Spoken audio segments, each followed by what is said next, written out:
जय श्री राम बोलने से कुछ बदल नहीं जाता मेरे लिए। मुझे एक्स्ट्रा ताकत मिलती है, वैसे ही अल्लाह अकबर बोलने से मुझे ताकत मिलती है। किसी को भी जिसे हम फॉलो करते हैं उसे याद करें तो हमें ताकत मिलती है। कि क्या भगवान और अल्लाह एक ही है? इस सवाल के दो रुख हो सकते हैं, दो रुख। आप कॉमर किधर लगाते वो इंपॉर्टेंट है।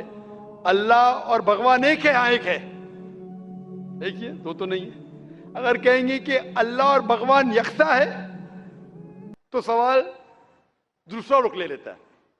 इसका जवाब अगर आप पूछना चाहते हैं कि अल्लाह और भगवान एक है तो बेशक एक है।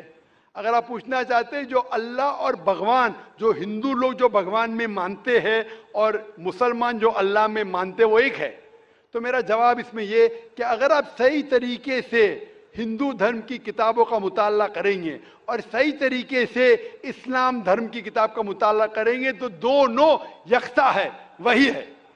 लेकिन अगर जो मजहब के धर्म अधिकारी है उनकी बात सुनेंगे, जो किताबों के हवाले से दूर है, किताब के पैगाम से दूर है, तो हो सकता है आपको गलत राय मिलेंगी। जैसे मैंने फरमाया था मेरे तकरीर में कि कुरान में लिखा है सूरह इखलास में सूरह नंबर 112 आयत नंबर 1 में, कुल हुवल्लाहु अहद, कहो कि अल्लाह एक है। उसी तरीके से आप जब हिंदू मजहब की किताब का मुताला करते हैं, आप पढ़ते हैं, उसमें लिखा है छंदोग्य उपनिषद में अध्याय number 6 section number 2 shloka number 1 में लिखा है एकम एविदित्यम, भगवान एक है, ईश्वर एक है, दूसरा नहीं है। लिखा है श्वेताश्वेतर उपनिषद में चैप्टर नंबर 6 श्लोका नंबर 9 में, नाचस्य कसिज जनिता न चदीपा, उस भगवान के कोई वालिदैन नहीं है, कोई रब नहीं है। भगवान का कोई माँ नहीं है, कोई वालिद नहीं है, कोई सुपीरियर नहीं है। लिखा है श्वेताश्वेतर उपनिषद में चैप्टर नंबर 4 श्लोका नंबर 19 में, नात्यस्य प्रतिमा अस्ति, उस ईश्वर की कोई प्रतिमा नहीं। प्रतिमा का मतलब है अक्स, painting, picture, portrait, statue, idol.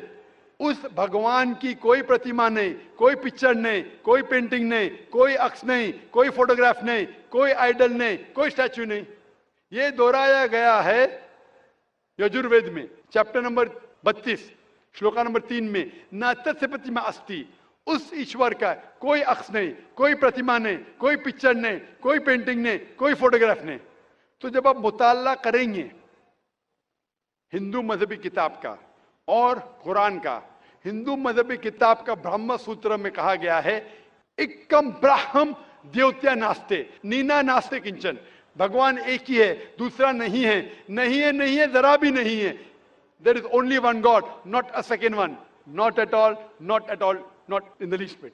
तो जब हम इस्लाम और हिंदू मजहबी किताब का मुताला करेंगे हमें पता चलता है कि ईश्वर, अल्लाह, भगवान, खालिक, मालिक एक ही है। और उस खालिक, मालिक, ईश्वर, भगवान, अल्लाह का कोई अक्स नहीं, कोई पेंटिंग नहीं, कोई मूर्ति नहीं, कोई फोटोग्राफ नहीं। हमें सिर्फ उस अकेले ईश्वर अल्लाह की इबादत करना चाहिए। Hope the answer the question.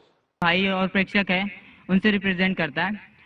माना कि आपके अकॉर्डिंग अल्लाह जो है एक है और यहाँ उपस्थित सारे भाई जो है उनका अगर जन्म नॉन मुस्लिम में हुआ है तो एज ए सोशलाइजेशन के दौरान हमने जाना है कि हमारा धर्म जिसमें हम पैदा हुए वो बेस्ट है।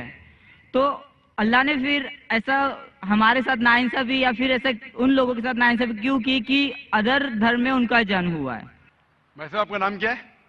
अमित। अमित भाई ने एक अच्छा सवाल किया है कि यहाँ अक्सर लोग गैर मुस्लिम खानदान में पैदा हुए, तो ये नाइंसाफी नहीं है कि मुसलमान मुस्लिम खानदान में पैदा हुए तो उनको इस्लाम धर्म मिला, हम गैर मुस्लिम खानदान में पैदा हुए हमें इस्लाम नहीं मिला, तो ये नाइंसाफी नहीं। और आप अल्लाह सुब्हाना व तआला से आखिरत में शिकायत कर सकते कि ये कैसा।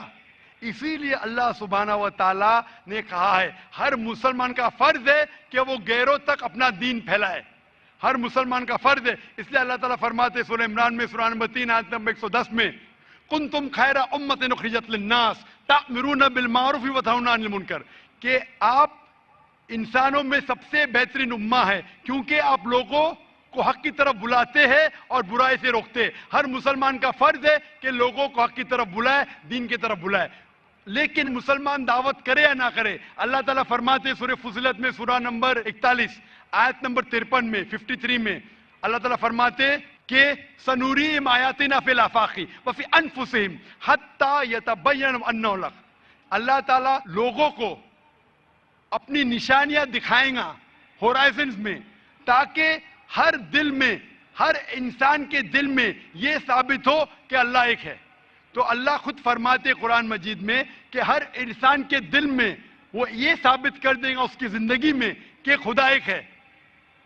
लेकिन साबित करने के बाद वो इंसान सोचने लगेगा अगर मैं इस्लाम कबूल करूंगा तो माशरा क्या कहेंगी, अरे मेरे वालिदैन की जायदाद से मैं बेदखल हो जाऊंगा, अरे मुझे धंधे में मुश्किल होंगी, मेरे धंधे में नुकसान होगा। तो आखिरत के दिन पे अल्लाह ताला से आप ये नहीं कह सकेंगे कि आपने नाइंसाफी की। अल्लाह ताला खुद हर इंसान के दिल में ये डालेगा कि खुदा एक है।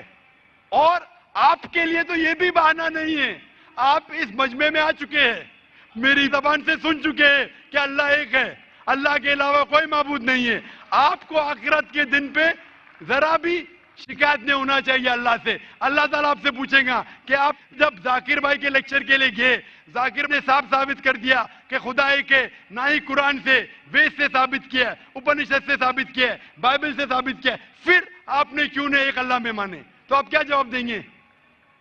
बाकी गैर मुस्लिम को तो बाद में देख लेंगे, मैं आपके बारे में पूछता हूं कि आप खुदा को क्या जवाब देंगे आखिरत में? Actually sir, I am not believing on God. मैं खुदा को नहीं मानता हूँ, क्योंकि इसका रीजन भी इस तरह से होता है।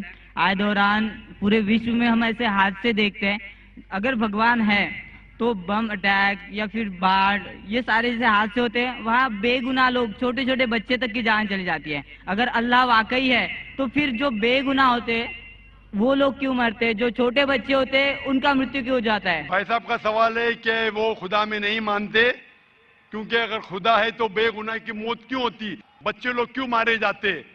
आप ऐसा पूछ रहे हैं कि टीचर रहते तो बच्चे फेल क्यों होते? अरे जो बच्चे नहीं पढ़ते वो फेल होते। डॉक्टर है तो लोग क्यों मरते? क्योंकि अल्लाह सुब्हानहू व तआला कहते कुरान मजीद में कि हमने तुम्हारे औलाद, तुम्हारी बीवियां, तुम्हारी दौलत को एक फितना जैसे पैदा किया है। फितना है मतलब आपके लिए इम्तिहान है, एक इम्तिहान है कि अगर आपके बच्चे मरेंगे फिर भी आपको उस ईश्वर पे भरोसा है क्या नहीं? कोई भी बच्चा जब मरता है बॉम्ब ब्लास्ट से वो जहन्नम में थोड़ी जाता है, बच्चा मरा तो जन्नत में जाता है। अल्लाह ताला आपका इम्तिहान ले रहे, उसके वालिदैन का इम्तिहान लेते, क्या बच्चे मरने के बाद फिर भी आपको ईश्वर पे भरोसा है क्या नहीं? और ये जानने के लिए ईश्वर के बारे में आप मेरी तकरीर सुनिए, क्या कुरान खुदा का कलाम है? आप वो मेरी डीवीडी देखिए, क्या कुरान खुदा का कलाम है? इंशाअल्लाह अगर आप खुले ज़हन से ये तकरीर सुनेंगे, इंशाअल्लाह आपको यकीन होगा कि खुदा एक है और आखिरी कलाम कुरान मजीद है। इंशाअल्लाह आखिरी